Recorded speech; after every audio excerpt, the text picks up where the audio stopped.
appearance today to read a statement. My understanding from Steve, the format is that I will simply read the statement and depart, because I'm not the candidate, I'm not working for the campaign, so I won't be taking any questions, but I'll leave a number before I leave that you can call if you have any questions about what I'm about to read.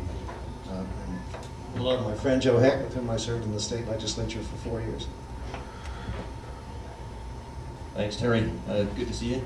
Also to the panel, first, thank you for making this kind of a change to your schedule and allowing me to come in on this open slot, as I did have another event previously scheduled for this evening.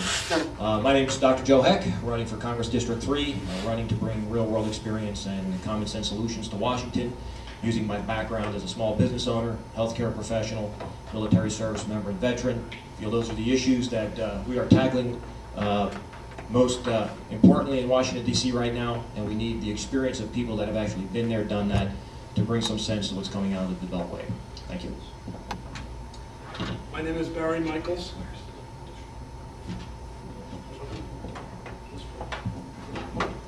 My name is Barry Michaels, and I'm also running for the 3rd Congressional District here in Nevada. I want to thank you for allowing me to be present today in this debate, or whatever it is. Anyway, I have over 40 years of experience in business. I currently represent about 900 corporations, and I have the education. I began in the healthcare business as a chiropractor, and then went into business and operated probably 30 of my own businesses over the last 40 years.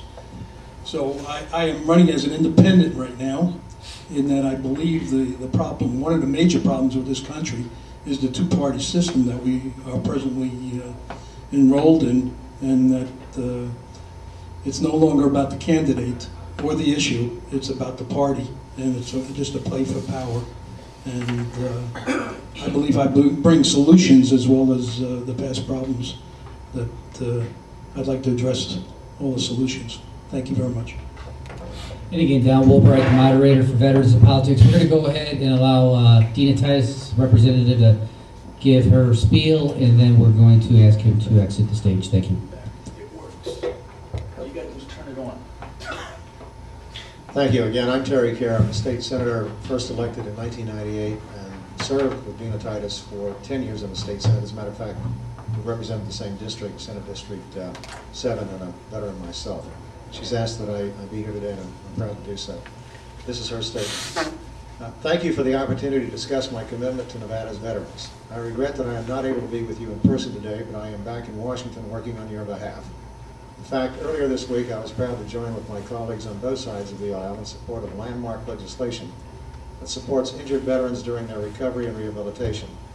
With a large number of our Iraq and Afghanistan veterans returning home with serious injuries, it is critical that we provide them and their families with the support they need during the recovery process. In addition to providing our veterans with the care they need, we must ensure that care is readily accessible as well. For far too long, many veterans in Southern Nevada have had to travel great distances to receive VA care in Las Vegas. That is why I am proud to report that after years of attempting to get a clinic in Laughlin, I have secured funding for a clinic down there. While there was an effort to put the clinic across the river in Bullhead City, I fought to ensure that it would end up in Laughlin. And with the only 2 possible locations, both in Laughlin, I am hopeful that by the end of the year, the clinic will be open to serve Laughlin's veterans. Here in Las Vegas, I recently visited the site of the new VA hospital, and I can assure you that I am ready to fight for every dollar we need to run a state-of-the-art health care facility in the Las Vegas Valley. For years, veterans and active duty service members have been calling for a USO facility at McCarran Airport. I heard that call and joined with leaders in the veteran community and other local leaders in an effort to make this a reality. Due to our hard work, a USO facility is expected to open in October and give those who have served and continue to serve our country a comfortable, welcoming environment at the airport. Finally, as an advocate for Nevada's veterans, I was proud to cast my vote in support of critical legislation that increases funding for veteran services and provided for advanced appropriations for the VA. The annual spending bill passed by Congress increases funding for the VA by $14.5 billion.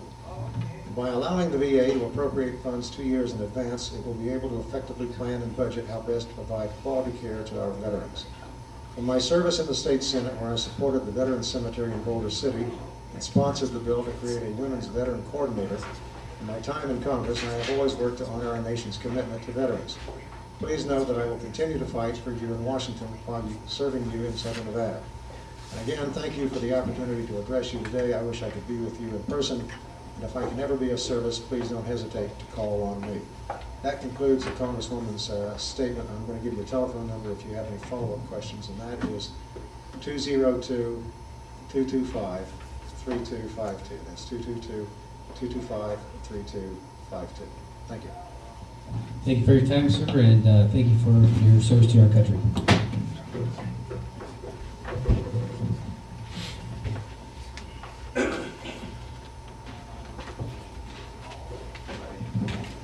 Questions?